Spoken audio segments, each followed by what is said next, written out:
Muy buenas tardes a todas las personas conectadas de forma virtual. Hoy, jueves 3 de julio del 2020, damos inicio a la conferencia virtual de la Facultad de Psicología de la Universidad Ricardo Palma. Se dará comienzo a la conferencia titulada Impacto del COVID-19 en la educación superior, a cargo de la licenciada Joana Vicetti Rivera. Fue psicóloga organizacional en Ripley y Grupo Intercor. Le doy el paso a la expositora para comenzar con la conferencia. Buenas tardes.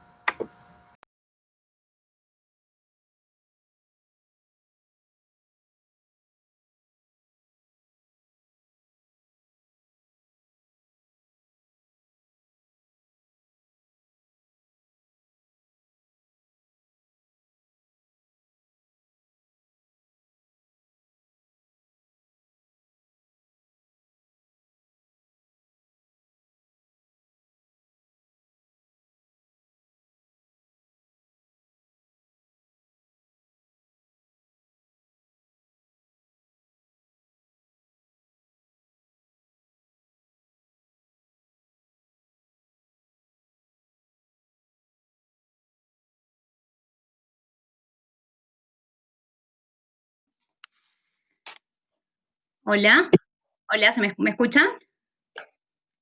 Ok, ¿qué tal? Buenas tardes. Les estaba diciendo que, bueno, mi nombre es Johanna Vicetti, como ya ha dicho Daniela, licenciada en Psicología, egresada de la Facultad de Psicología de la Universidad Ricardo Palma. Eh, Actualmente estoy cursando el último ciclo de la maestría en docencia superior de la misma universidad. Quería el día de hoy agradecer especialmente a Daniela y a la doctora Espíritu, que gracias a ella pues hoy partícipe de este compartir de conocimientos, y vamos a ver, a revisar algunos datos importantes de los impactos en la educación superior de la pandemia del COVID, basados en datos principalmente de la UNESCO y del Instituto para la Educación Superior en América Latina y el Caribe. He preparado para ustedes unas diapositivas que vamos a ir revisando y vamos a ver, primero que hablemos un poquito inicialmente acerca de lo que es el, el COVID o la COVID. Como acá en la presentación pueden ver que dice el impacto de la COVID, y es que nosotros debemos saber que la RAE nos ha identificado que este virus se debería llamar en la COVID, en femenino, ¿no? ¿Por qué? Porque este es un sustantivo tácito que es enfermedad, y es la enfermedad, la COVID, generada por el SARS-CoV-2.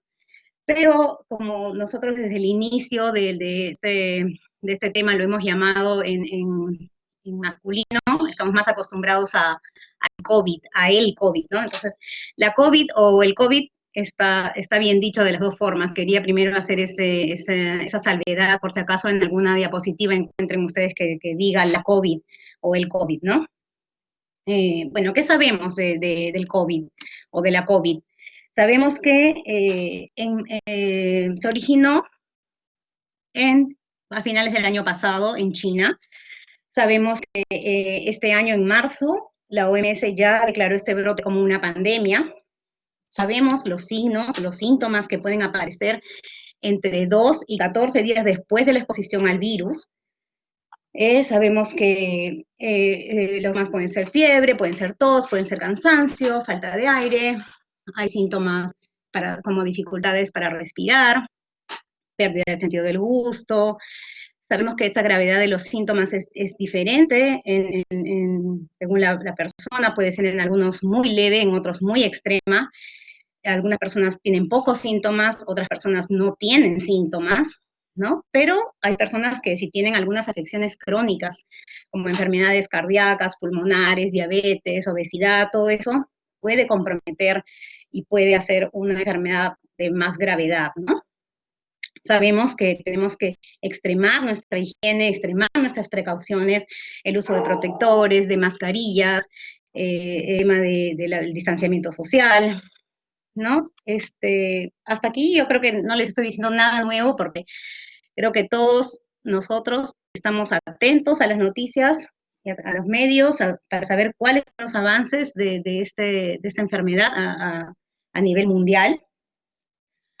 Todos estamos muy al pendiente y aquí aprovecho para hacerles una recomendación de que si bien es importante estar informados, también es importante recurrir a fuentes confiables, ¿no? Porque a través de las redes podemos encontrar mucha información de todo tipo que nos pueden confundir a nosotros o a nuestros familiares y podemos automedicarnos o caer en algunas rutinas que no necesariamente son rutinas saludables, ¿no? Entonces, esa es una recomendación que es importante tenerla en cuenta.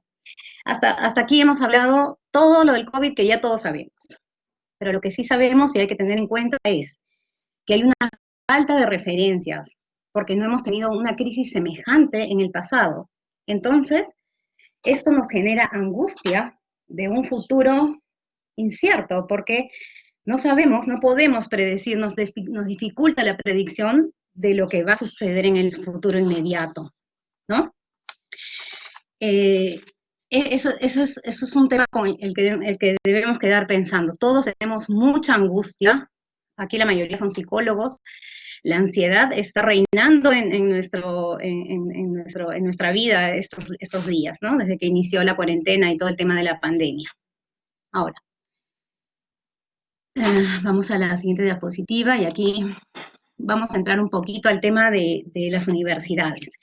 A ver, históricamente, desde su fundación, las universidades han enfrentado epidemias que han impactado su funcionamiento cotidiano. Y todas han sobrevivido y continuado con su misión aún a puertas cerradas, ¿no? En 1665, la Universidad de Cambridge cerró por primera vez por la epidemia de peste negra que azotó a toda Inglaterra, ¿no? Dicen que Isaac Newton tuvo que volver a su hogar en Worcester, ¿no? Y un día, sentado en el jardín, vio caer una manzana que le inspiró para formular su teoría de la gravitación universal. O bueno, por lo menos eso es lo que cuenta William Stapley como anécdota en la biografía que años después escribe acerca de Newton. ¿Por qué les digo esto? Porque la moraleja de esta historia es que por mucho que haya que cerrar las puertas de las instituciones de educación superior, las actividades académicas continúan allí donde hay espíritus comprometidos con la ciencia y con la formación, y a veces con sorprendentes resultados. Ahora mismo podemos ver que muchas universidades a nivel mundial han reaccionado frente a la pandemia, integrando grupos de investigación para apoyar esfuerzos de gobiernos, vigilando la epidemiología, haciendo inventos en pruebas clínicas de medicamentos, en pruebas rápidas de detección del virus, y se han integrado muchos grupos para producir equipos biomédicos, ¿no? Como incluso aquí en el Perú, y como respiradores y varias otras acciones de innovación, ¿no? Entonces, la educación, el desarrollo y la ciencia continúan. Y por cierto, esta es la segunda vez desde 1665, o sea, en el 2020, en que Cambridge ha vuelto a cerrar sus puertas, ¿no? En estos días ya los cierres de las universidades ya no es algo nuevo para nosotros, porque ya casi todas a nivel mundial han dejado de tener sus clases presenciales, ¿no? Aquí les voy a comentar que, según estimaciones de la UNESCO, tenemos que 23.4 millones de estudiantes de educación superior se han afectado por el cierre temporal de las clases presenciales, de las universidades o institutos de educación superior, ¿no? Y casi 1.4 millones de docentes en América Latina y el Caribe. Esto hace aproximadamente el 98% de la región, ¿no? Los países de Latinoamérica, como Colombia, Argentina, Chile, Uruguay, El Salvador, Venezuela, incluso el Perú, suspendieron las clases más o menos en promedio la quincena de marzo. Al inicio era incierto, yo también les hablo desde mi experiencia de estudiante, porque como les he comentado, también estoy llevando una maestría en la universidad. Entonces al inicio era 15 días, 30 días, era hasta que acabe la cuarentena, un mes, en julio empiezan, era un tema incierto, ¿no? Lo que también nos generaba cierto tipo de ansiedad. Y entonces la contingencia fue la continuidad de estas clases a distancia, ¿no? Sabemos que en nuestra región nos enfrentamos a retos distintos a Europa porque no tenemos tanta facilidad de acceso y este cambio abrupto que fue un tema rápido, no todas las universidades estaban preparadas con plataformas que les permitan pues desarrollar sus clases de manera virtual, ¿no? Nosotros somos privilegiados en contar con esta plataforma, el Collaborate que tenemos nosotros aquí es muy, muy completo y muy dinámico, ¿no? Bueno, muchos estudiantes, en resumen, han dejado sus aulas aquí, ¿no? Porque hay gente que ha tenido problemas de conexión y no, así quisieran, no han ido, digamos que, aunarse a las clases virtuales, ¿no? Aquí vamos a situarnos en el impacto de la COVID o del COVID en los estudiantes de educación superior, en los estudiantes, desde el escenario del estudiante, ¿no? Bueno, el mayor impacto, obviamente, el cese temporal de las actividades presenciales, generando toda una situación incierta y nueva, y sin una idea clara al inicio de cuánto tiempo va a durar, no sabíamos, ¿no? Ahora sí ya sabemos que por lo menos este ciclo no vamos a estar en clases presenciales, ¿no? Esto nos ha impactado sobre nuestra vida cotidiana, sobre nuestros gastos, cargas financieras y por supuesto en la continuidad de nuestros aprendizajes. Muchos estudiantes han dejado las aulas por problemas de accesibilidad, económicos, por la misma enfermedad, y han tenido que dedicarse a otras actividades para poder superar esas condiciones de pandemia. La situación es preocupante porque hay personas estudiantes que han ingresado en condiciones más frágiles, ¿no? Sí, sin considerar el contexto de la pandemia, la tasa de deserción de la educación superior en América Latina es de 50%, es decir, de cada 100 ingresantes, solo 50 se gradúan, ¿no? Y es más, en algunos países esta tasa puede todavía fluctuar hasta en el 63%. Esto es porque los educandos muchas veces necesitan salir a trabajar para completar sus estudios, pero al mismo tiempo, paradójicamente, terminan abandonándolo por las responsabilidades laborales. Imagínense que estas estadísticas son sin pandemia. Ahora proyectémonos al tema de la pandemia, o sea, ese 50% a dónde se va a disparar, ¿no? Tenemos también problemas o impactos en nuestra vida cotidiana. Hay gente que viaja, hay estudiantes que viajan a otros países para poder estudiar y están lejos de sus familias, lejos de sus casas, los vuelos se han parado, no pueden regresar, incluso no tienen ya actividades presenciales y ahora con el cierre de los aeropuertos y las fronteras están imposibilitados de regresar. Tienen una pérdida de contacto social, sus rutinas también le generan todo este tema que es un costo en el equilibrio personal, ¿no? Una encuesta que se realizó a finales de marzo, cuando recién inició, afirmó que un 75% de estudiantes de Estados Unidos habían experimentado ansiedad y depresión como resultado de la crisis, ¿no? El tema de los costos y las cargas financieras, en muchos casos las familias tienen que seguir haciéndose cargo de esos gastos vinculados para la educación superior a nivel mundial. Se sabe que más de 260.000 estudiantes en Europa han firmado para que se les devuelva una parte importante de las matrículas, porque han pagado en promedio $60.000 por un curso académico, por un ciclo académico, por los MBAs, ¿no? Y entonces hay cerca del 40% de las escuelas de negocios que están todavía tramitando si se puede devolver ese dinero o no a los estudiantes, ¿no? Hay gente que viaja para estudiar. Es importante también anticipar que toda esta gente que está a puertas de graduarse entre 2020 y 2021, vamos a tener los que han solicitado a nivel mundial préstamos o créditos universitarios van a tener que seguir con ese compromiso de pago y van a terminar sus carreras encontrándose con un mercado laboral deprimido, ¿no? A causa de la crisis, no van a encontrar trabajo rápidamente, ¿no? Bueno, la sustitución de las clases presenciales, este tema también es importante, porque como les decía, no todos tenemos hogares con conexión a internet. Entonces aquí les quiero enseñar este cuadrito que nos muestra que la baja conectividad que hay en América Latina y en África, ¿no? Y en el Caribe, que aquí 17% y aquí 45% nada más de casas que tienen, digamos, conectividad, ¿no? Luego, acá yo tengo otro gráfico donde podemos ver que es algo, una paradoja, que a pesar de que en azulito vemos las tasas de conectividad de los hogares, aquí en color naranja podemos ver que son las líneas móviles que existen en las casas en América Latina, con extremos en Chile y en Bolivia, ¿no? Incluso hay más de una línea telefónica asignada a una persona. Entonces, esto sin duda es una oportunidad también para las instituciones de educación superior.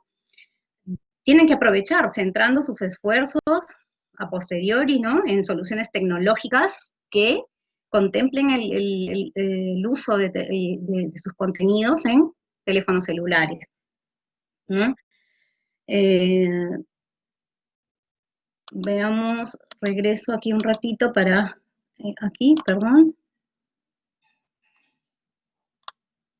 para comentarles entonces el tema de la movilidad internacional, que justo también les decía que se estima que más o menos 5.3 millones de estudiantes estaban fuera de sus territorios nacionales cuando inició la pandemia del COVID, ¿no?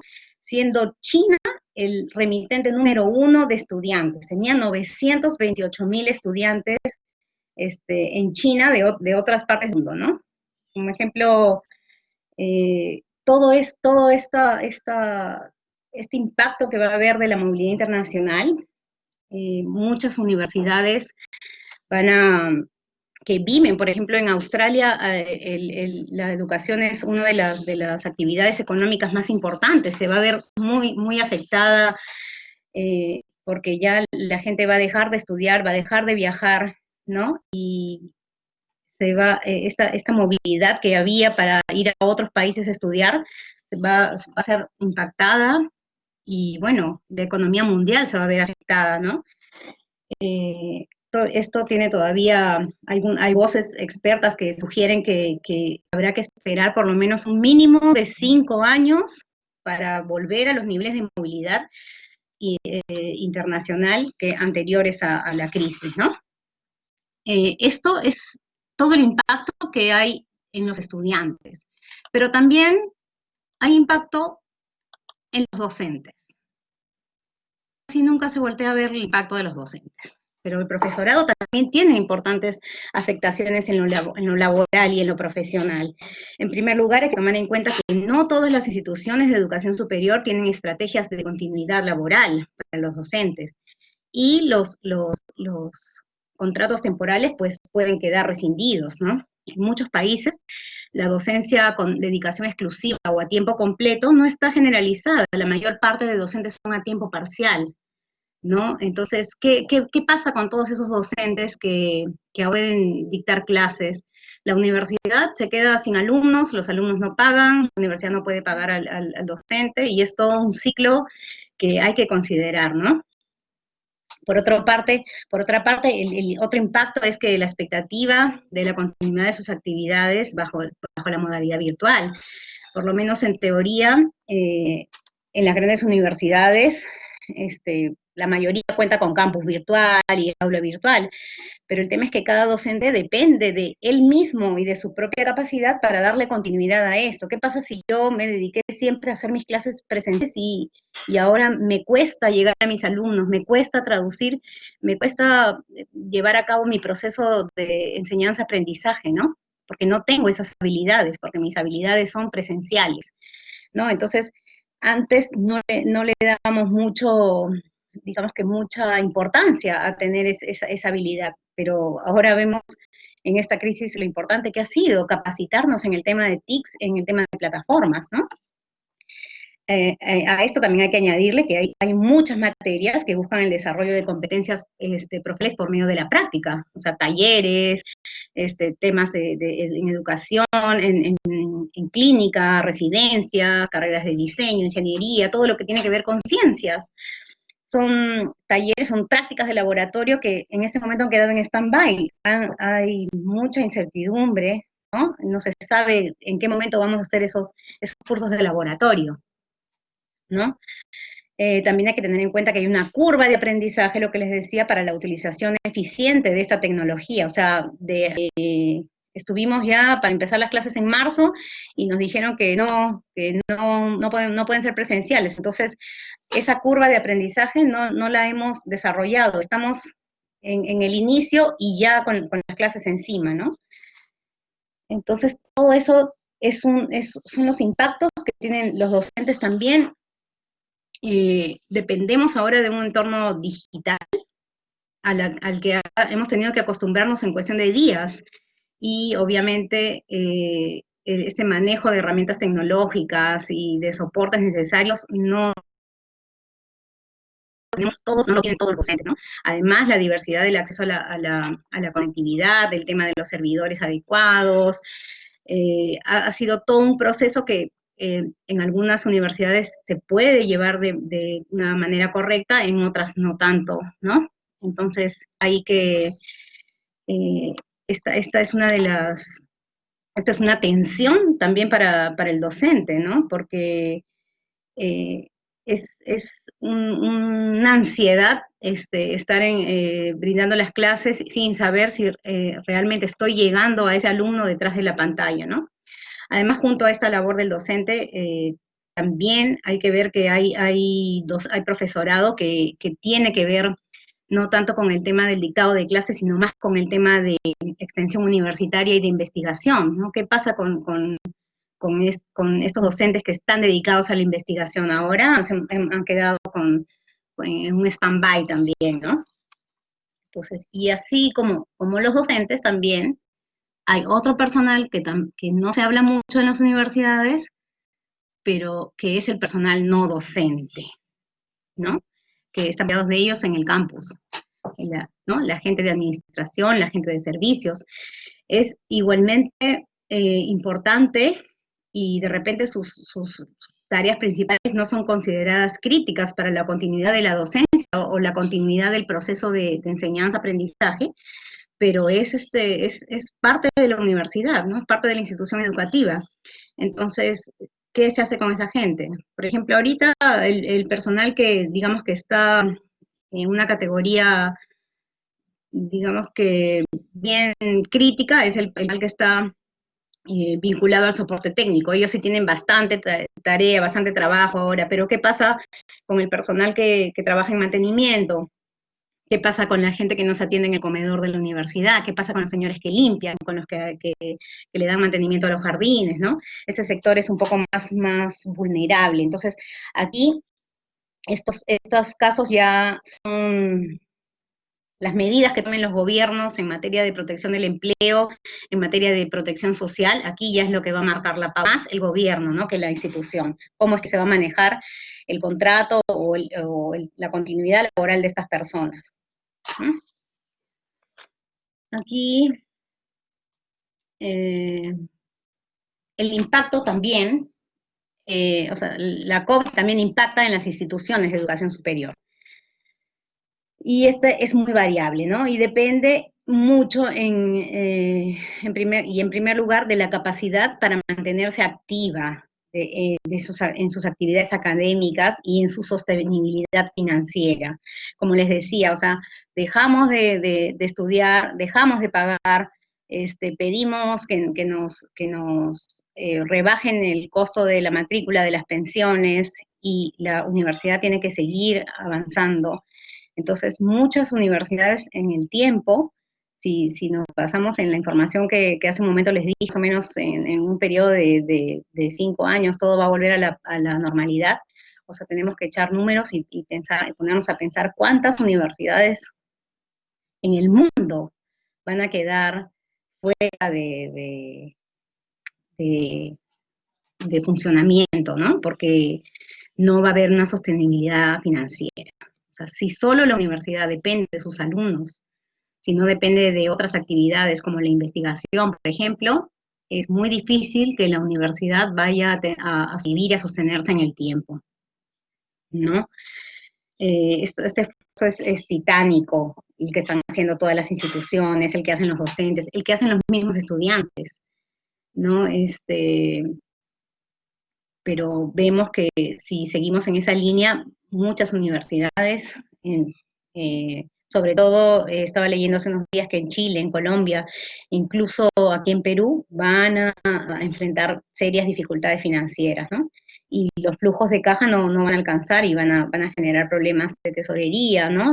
Y esa supervivencia financiera va a hacer que va a hacer que algunas universidades no puedan abrir, por ejemplo, los siguientes ciclos. Entonces, ¿qué va a pasar con esa gente, con esos estudiantes que probablemente sí tienen las condiciones de seguir estudiando? Si ya mi universidad no funciona, voy a ir a otra, ¿no? Voy a ir a otra institución. Entonces, va a ser más difícil todavía volver a la universidad que ha cerrado, ¿no? Eh, hay muchas universidades, bueno, el escenario ideal sería que se suspendan, ¿no?, los cobros, pero ya pues, es un tema bastante complicado, ¿no? Aquí también les quiero hablar de cómo hacemos para garantizar la continuidad de la educación, ¿no? Entonces, ya vimos todo el impacto. Ahora, ¿cómo hacemos para garantizar esta continuidad? ¿Cómo hacemos ahora que ya estamos con todo el problema de la pandemia acá? La Oficina para América Latina del Instituto Internacional de Planeamiento de la Educación nos dice que hay que aplicar estas estrategias, pero basándonos en estos cinco pilares, digamos. Coordinar, planificar y comunicar. Es importantísimo. Mantener las capacidades operativas durante el cierre de las escuelas. Brindar apoyo a docentes, estudiantes y a las familias. Proporcionar educación para la higiene y la salud. Y planificar la reapertura de los institutos de educación superior, ¿no? Esta pandemia de la COVID está afectando la salud y la vida de las personas, así como sociedades enteras. Y menos visible, pero no menos preocupante, es el precio de muchos niños y jóvenes de todo el mundo que van a pagar estas consecuencias en lo que respecta a la educación. El cierre de las escuelas, de las instituciones de educación superior, el confinamiento, toda esta angustia psicológica que hemos venido hablando, todo eso va a tener consecuencias graves en un futuro a mediano plazo, ¿no? Igual los maestros, igual las familias, todo lo que hemos estado viendo. Entonces hay que garantizar una educación de calidad y hay que asegurar que aquellos que son más vulnerables no se queden atrás. Eso es una responsabilidad de los gobiernos. Y es un desafío muy importante que resulta para los gobiernos en esta situación de crisis, ¿no? ¿Qué pueden hacer los países para garantizar esta educación? ¿Qué roles jugamos? Los docentes, los estudiantes. ¿Cómo podemos planificar para saber cuáles son los próximos pasos a seguir, ¿no? Entonces aquí nos basamos en principios básicos que están determinados por la UNESCO. Estos principios básicos tienen mucho que ver con, no solo ahora con el tema de la pandemia, son principios que ya engloban los principios básicos de la educación, que son, básicamente, asegurar el derecho a la educación superior en un marco de igualdad y de oportunidades oportunidades y de no discriminación. Esto no viene de ahora, de la pandemia de la COVID, eso la UNESCO lo soporta y lo viene promoviendo hace muchos años, ¿no? Se deben generar marcos regulatorios de financiamiento, de incentivos adecuados para poder impulsar los programas que haga que todos nos aseguremos nuestro derecho a la educación. El número 2 es no dejar a ningún estudiante atrás. Esto va en línea con la ONU, ¿no? Para el desarrollo, para lograr los objetivos del desarrollo sostenible. El número 3, hay que revisar todos los marcos normativos y las políticas para que la educación sea un continuo, hasta la educación superior tiene que llegar la educación. No solo no termina en el colegio ni en la secundaria. El número 4, prepararse ya viene con un tema ya del contexto, que es prepararse con tiempo para la reanudación de las clases presenciales. Aquí hay que preparar un plan intensivo y súper detallado para asegurar cómo todo el personal administrativo, el profesorado, los estudiantes y todos los que tengamos que ver cuáles son los mecanismos diseñados para poder volver a las clases, ¿no? Con seguridad. Esto es el número 5, sería la reanudación de las actividades presenciales. Deben verse como una oportunidad para rediseñar los procesos de enseñanza y aprendizaje. Aquí lo decía, no hay que esperar a que venga otra pandemia para poder prepararnos para que nuestras clases sean virtuales, para tener un plan de contingencia, y hay que sacar partido de las lecciones que estamos aprendiendo ahora en este uso intensivo de la tecnología, ¿no?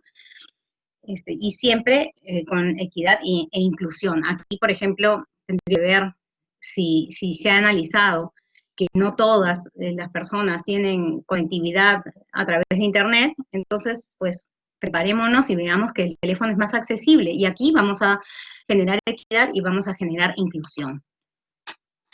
Y el número 6, que los gobiernos trabajen con todas las universidades, con todos los institutos de educación superior y generen mecanismos que permitan avanzar con una capacidad de resiliencia ante futuras crisis, ¿no? Cualquier crisis, porque es importante que estemos involucrados para cualquier situación de emergencia, ¿no? Ya otra emergencia no nos puede tomar así desprevenidos como nos tomó esta, ¿no? Esto es importante porque todos estos principios nos van a llevar a tomar estrategias. Y esta puesta en práctica va a adoptar distintas funciones, distintas estrategias desde 2 puntos de vista, y estrategias nacionales y estrategias de las mismas instituciones. Entonces, como una estrategia nacional, ¿qué cosa se debe hacer? Se debe contar con la educación superior en los planes de estímulo para la recuperación de la economía y de la recuperación económica y social, perdónenme. Y a esta escala financiera, el contexto de tenemos que reactivar la economía, pero para esto tenemos que incluir a la educación superior en esa reactivación. Tenemos que atender necesidades alimentarias, necesidades sanitarias, ¿no? Pero lo que va a hacer que probablemente se reduzca el presupuesto que se tiene público para la educación, pero lo que tenemos que hacer es tratar de usar como una herramienta en este contexto de recuperación a las universidades, a los institutos, ¿no? Hay que diseñar unos programas que estimulen todo el tema de la reactivación. Luego como otra estrategia nacional, hay que forjar un consenso nacional para una estrategia de fomento, de recuperación y de innovación de la educación superior. Aquí hay que unirse con consejos nacionales de educación, con sindicatos docentes, con docentes, todas las organizaciones de estudiantes. Tienen que promover cuanto antes un consenso acerca de la estrategia nacional de la salida a esta crisis para la educación, ¿no? Esta esta estrategia tiene que tener una vigencia, tiene que basarse en el modelo tradicional de la educación. El tercer punto es dotarse de un entorno normativo claro en la reapertura de las aulas que genere seguridad. Es muy importante que en el contexto de un consenso nacional se en cuanto antes las medidas que se van a tomar para la salvaguarda de la calidad y de la equidad de la educación superior, ¿no? Tiene que haber transparencia, se tiene que difundir, ¿no? Tiene que haber un marco regulatorio que genere seguridad en aquellas áreas que mayor controversia puedan generar. Por ejemplo, se debe definir concretamente si los exámenes de acceso a la educación superior se van a postergar o no se van a postergar, cómo se van a hacer prácticas curriculares externas, por ejemplo, en medicina, cómo va a ser el calendario académico. Se tiene que definir concretamente todos los temas para que esté súper claro y haya una ganancia máxima, ¿no? Y el cuarto punto sería comprometerse con la cooperación internacional. Aquí, concretamente, la cooperación internacional debe orientarse a favorecer el aprendizaje político entre pares. Tenemos que generar alianzas con otros países, ¿no? Que favorezcan los sistemas y la resiliencia de los sistemas de la educación superior.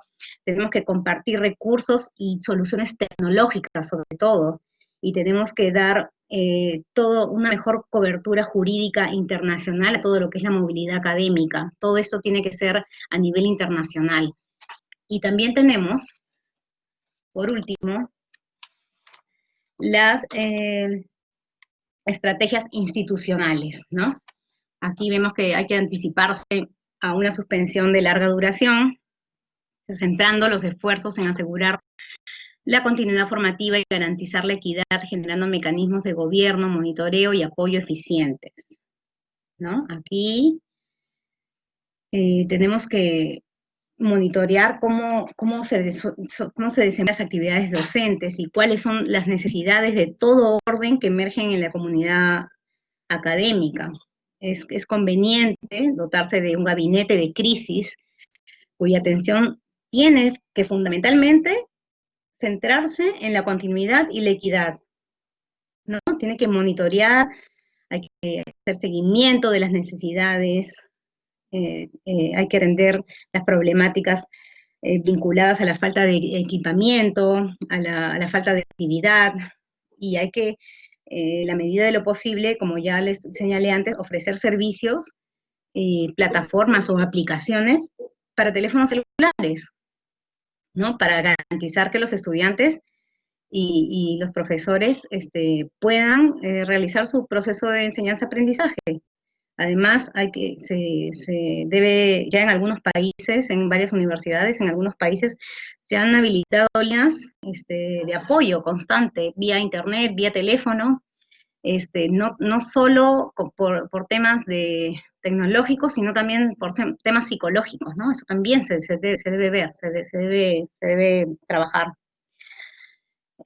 Segundo, hay que diseñar medidas pedagógicas para evaluar formativamente y generar mecanismos de apoyo al aprendizaje de los estudiantes en desventaja. O sea, ¿cómo nosotros vamos a validar que efectivamente los aprendizajes que estamos ofreciendo, como docentes me refiero, están teniendo éxito? O sea, ¿cómo voy a evaluar? ¿Cómo voy a validar? Hay muchos casos en que no se puede verificar la identidad del estudiante, ¿no? Entonces hay que encontrar, ya hay en algunos países instrumentos de evaluación a distancia. Todavía en el Perú todavía no se ha visto ese tema porque no era necesario, ¿no? Pero tenemos que estar preparados, tenemos que desarrollar estrategias para hacer no son tan frecuentes, pero hay que desarrollarlas, ¿no? Pueden dar buenos frutos. Por ejemplo, la tutorización individualizada, los grupos reducidos de aprendizaje para la nivelación en materias que son críticas. Hay escuelas de verano, ¿no? Seminarios. Hay muchas iniciativas por tomar. Y esto obviamente conlleva a un gasto, ¿no? Pero si lo comparamos con los beneficios en términos de calidad de aprendizaje y de equidad, entonces esto sobrepasa, ¿no? Sobrepasa los beneficios. Tercer punto, y muy importante, es documentar los cambios pedagógicos que están siendo introducidos y todos sus impactos, ¿no? Es un ejercicio de transparencia. Todas las instituciones deben documentar desde el primer momento todas las medidas y los cambios realizados para promover los aprendizajes de los estudiantes a distancia. Porque esta documentación, en algún momento, las agencias de aseguración de calidad las van a solicitar, las van a pedir, todo tiene que estar documentado, ¿no? No es un tema que se me ocurre y hago aquí y hago allá, no, es un trabajo y como un trabajo tiene que estar bien sustentado, ¿no? Aprender de los errores y escalar la digitalización, la hibridación y el aprendizaje ubicuo. Ahora, la herramienta principal ha sido lo virtual para poder sostener este funcionamiento de la educación, ¿no? Entonces, hay que, además de que nos ha ayudado a disminuir esta brecha, tiene que ser, de lo virtual tiene que ser reconocida, ¿no? Y para diseñar estrategias y mecanismos que apoyen a desarrollarla con mayor intensidad. No se puede confiar en una sola única tecnología, sino hay que combinar varias para garantizar que todo se pueda llegar a todos los estudiantes, ¿no? Las soluciones tecnológicas nunca nos van a perjudicar, por el contrario, hay que hacerlas parte de nuestras ventajas y hay que diversificar. Hay que invertir más esfuerzos en tecnologías, en recursos didácticos, en soporte que esté al alcance de todos para mejorar todo este proceso de docencia presencial, para promover todas las metodologías híbridas, o sea, todo lo que combine lo presencial con el potencial de la tecnología como soporte, ¿no? Esto nos va a ayudar a posteriori, de acá en adelante, probablemente tengamos muchas clases que sea, si esto funciona, podrían ser modalidad virtual, modalidad presencial, aula invertida, todos los mecanismos que se pueden utilizar a través de la tecnología, ¿no? Y en la práctica esto implica, como les decía, y ya lo hemos visto en varios momentos aquí, es que hay que reconocer el potencial de los teléfonos celulares como herramienta de comunicación y de aprendizaje, ¿no? Además que también el celular no solamente nos ayuda a comunicarnos y a aprender, sino también nos acompaña y es un seguimiento socioemocional para los estudiantes, porque imagínense lo que les decía, que tantos estudiantes que están fuera de su país, si no tuvieran el teléfono, ¿cómo harían para su soporte socioemocional, ¿no? Hay que promover pues las condiciones de los estudiantes, las condiciones para la conectividad, para acceder a equipamientos, y todos los paquetes de conexión móvil deberían estar al alcance, deberían haber tarifas especiales para los estudiantes, ¿no? Por ejemplo, en algunos países, por ejemplo, en África Occidental, algunas compañías de telecomunicaciones ofrecen gratuidad para el uso de algunos de datos de datos para aplicaciones y todo lo que es servicios educativos, ¿no? En Ruanda también hay dos compañías de telecomunicaciones que se han comprometido a hacerlo a raíz de esta pandemia. Hay que también tratar de recuperar programas de radio, programas de televisión, digitalizarlo para que sean accesibles a través de canales educativos y también como podcast, ¿no? Y extender por medio de tecnologías de bajo costo la posibilidad de poder grabar las clases presenciales que sean y que sean posteriormente eh, localizadas, halladas en bibliotecas virtuales, ¿no? O en las mismas bibliotecas presenciales de de los institutos de educación superior. Hay muchas lecciones que aprender de la experiencia con esta pandemia. Hay que desarrollar también las capacidades de los docentes, hay que ofrecer incentivos y apoyos apropiados para el uso de las soluciones y recursos tecnológicos para mejorar la calidad de su trabajo, ¿no? Y por último, promover la reflexión interna sobre la renovación del modelo de enseñanza y aprendizaje. Aquí tenemos que reflexionar internamente con la participación de toda la comunidad, de estudiantes y de profesores, acerca de todas las lecciones aprendidas sobre esta crisis y sobre los procesos de enseñanza y aprendizaje. La experiencia adquirida, todo esto se va a capitalizar para un rediseño de todos nuestros procesos, y todo se va a maximizar, todo va a mejorar.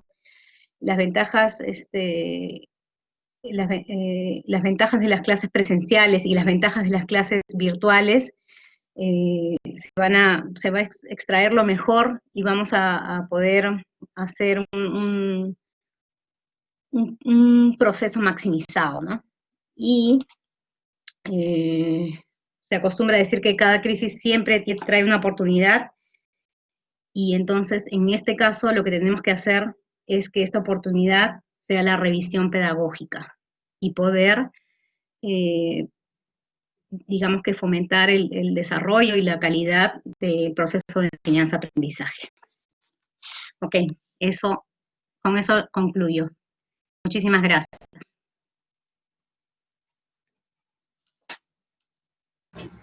Muy bien, muchas gracias, licenciada. Ahora pasaremos a la ronda de preguntas que podrán hacer los participantes en el chat y yo se las podré leer para que pueda responderlas.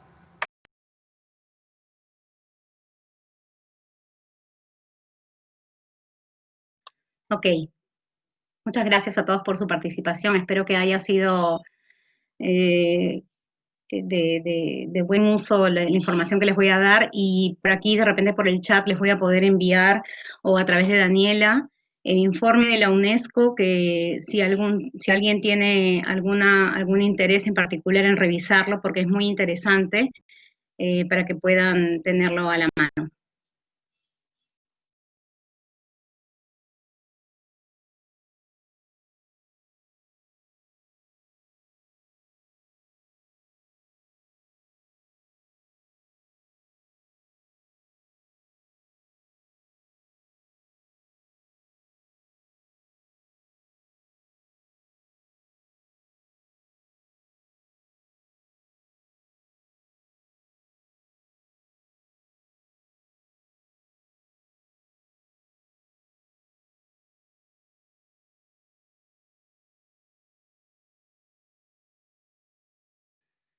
Como no hay preguntas, solamente pueden haber pasado dos cosas. O todo les ha quedado claro, o no ha quedado, o todo ha quedado en el aire. No, licenciada, varios participantes están agradeciéndole por la conferencia, comentándole que fue muy interesante, que fue muy buena. Hay una pregunta, ¿qué aspectos positivos hay para la investigación? Bueno, para la investigación, como les estaba comentando inicialmente, hay mucho por hacer. Hay muchas universidades, como les decía, que se han dedicado al tema de investigación de los tratamientos y de los temas inicialmente, o sea, prioritariamente, mejor dicho, de la enfermedad generada por el SARS-CoV-2. Hay mucha investigación en medicina, en ciencia, por lo que ahora probablemente se ve un poco relegada la investigación en otras áreas, porque digamos que los investigadores están abocados al tema de la solución de la pandemia y la búsqueda de la vacuna, ¿no? Hace poco conversaba con personas que trabajan, que están siendo partícipes de todo este proyecto de la UNESCO, y nos comentaban que todos los recursos se están abocando al tema de encontrar la vacuna, porque más o menos se veía que para que toda la población estuviera vacunada y volver a nuestra vida, digamos, normal, tendrían que pasar ser un periodo aproximadamente de 3 años, mientras se encuentra la vacuna, mientras eh, los laboratorios empiezan a generarla y mientras los gobiernos empiecen con toda la gestión para llegar hasta al máximo de su población para que pueda estar vacunada, ¿no? Entonces, creo que este año ha habido un poco de receso de lo que es investigación. No digo que no haya investigación, pero creo que más se ha abocado al tema de la COVID. Igual yo también, como muchos de ustedes, soy estudiante. Por ejemplo, les puedo compartir también mi experiencia desde mi puesto de estudiante. Muchos de mis compañeros estamos ya en últimos ciclos de maestrías y ya prácticamente con temas de investigación y de tesis para las licenciaturas o para los titulados y hemos visto que se ha dado un poco en stand-by y hay que buscar otros mecanismos para poder aplicar los instrumentos y poder llevar a cabo nuestra investigación. Muy bien, licenciada. La siguiente pregunta es, ¿cómo ve el futuro de la educación virtual? Bueno, como les decía, aquí hay mucho por aprovechar porque la educación virtual también tiene digamos que muchas ventajas, así como ventajas y desventajas, ¿no?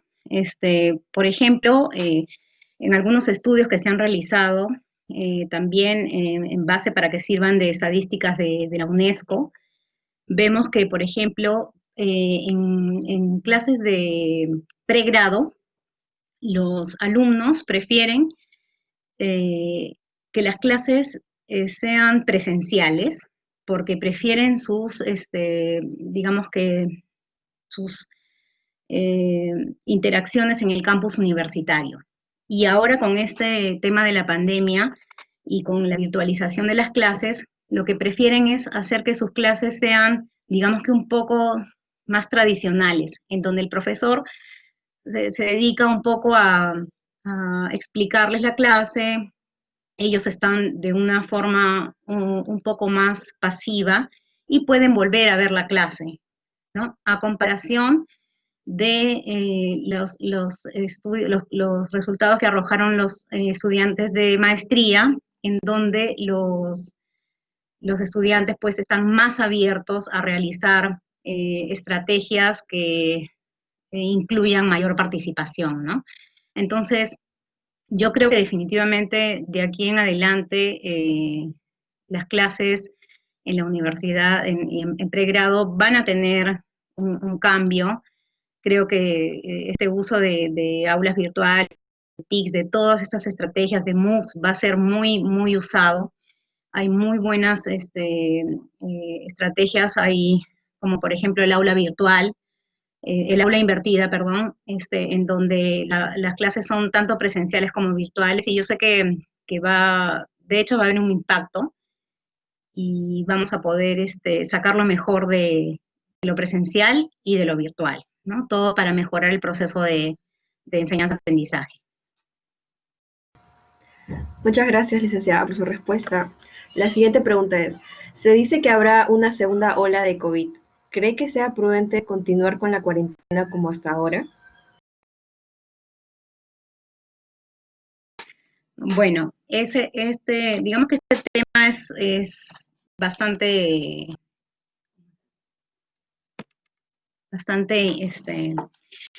incierto, ¿no? Pero sí, personalmente, porque en verdad no soy digamos que una persona autorizada para comentarlo, porque como les he comentado, soy psicóloga preparándome para docente, he revisado varios temas del impacto de la COVID, pero personalmente yo creería que todavía deberíamos mantener y evitar lo que son acudir a espacios con muchas personas, ¿no? Que deberíamos salir en lo mínimo. Y ya estamos viendo en las noticias que hay rebrotes en países donde iniciaron con sus actividades normales. Y entonces creería que aquí en el Perú, a pesar de que ya hemos visto que en las noticias me imagino que habrán visto que la gente está haciendo su vida normal, sobre todo en en el transporte público, los videos que hemos visto a través de las redes hace pocos días, este, yo considero en la medida de lo posible que deberíamos evitar salir, ¿no? Y tratar de hacer una cuarentena, digamos que personal o familiar, ¿no? Que es un tema preventivo porque cuarentena ha acabado, pero el virus el virus sigue aquí y siempre extremando nuestras medidas de precaución, la limpieza, la higiene, el uso de las mascarillas y el distanciamiento social, ¿no? Y les aconsejo también que en la medida de lo posible eh, eviten salir y asistir a lugares donde haya mucha exposición de personas, ¿no? Muchas gracias, licenciada. La siguiente pregunta es, ¿qué opina sobre las sustentaciones de tesis virtuales? Justo ese es un tema que es bastante polémico y bueno, es un tema que también me va a tocar atravesar porque es muy probable que este año académico, todavía pasemos todo el proceso de forma virtual. Es bastante probable.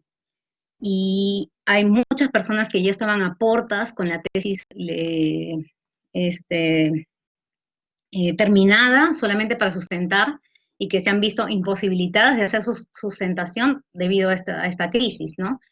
Entonces, opino que si las tesis, o sea, las investigaciones ya han estado realizadas y ya prácticamente para sustentarlas, me parece una muy buena alternativa para no retrasar los planes o los proyectos de desarrollo de las personas, ¿no? Sobre todo si son en carreras donde la gente va a poder apoyar. Bueno, todas las carreras son importantes, pero en este contexto, digamos que hay carreras que son muy nobles, como la psicología, la docencia, la medicina, y que no desmerezco, ojo, ninguna, pero creo que es muy importante que esta gente que ya está a puertas de poder eh, realizar su trabajo no quede en esta y pueda ayudar, ¿no?, a la sociedad.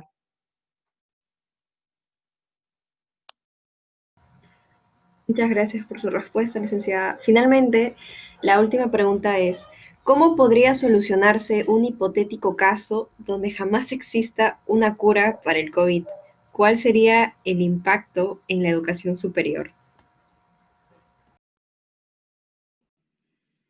Bueno, ya hemos visto que el impacto que tenemos en la actualidad, que impacta a todo el sistema, ¿no? A los estudiantes, a los docentes, incluso a las familias. Muchos de ustedes probablemente, si no basémonos solo en la educación superior, sino basémonos en la educación en general. Muchos de ustedes, me imagino que son padres, tienen hermanos menores y todo lo que conlleva virtualizar las clases de un niño, ¿no? Toda la ansiedad que genera virtualizar un salón de clases, tanto para el docente de educación primaria como para los niños. Eso también se refleja en mayor o menor grado en los estudiantes de educación superior, de educación secundaria, en los profesores, en todo el sistema, ¿no?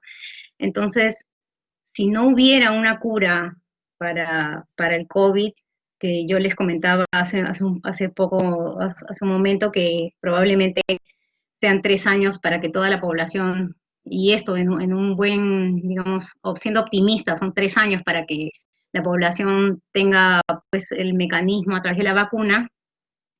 Nosotros tenemos que adaptarnos como los seres humanos que somos y con la capacidad que tenemos para afrontar estos contextos, estos escenarios que se nos presentan, ¿no? El ser humano es un, es un ser de costumbres y yo sé que este proceso de evolución va a costar, pero que finalmente nosotros vamos a poder salir adelante y encontrar los mejores mecanismos para poder eh, llevar a cabo el proceso, porque eso sí, la educación no para y no va a parar.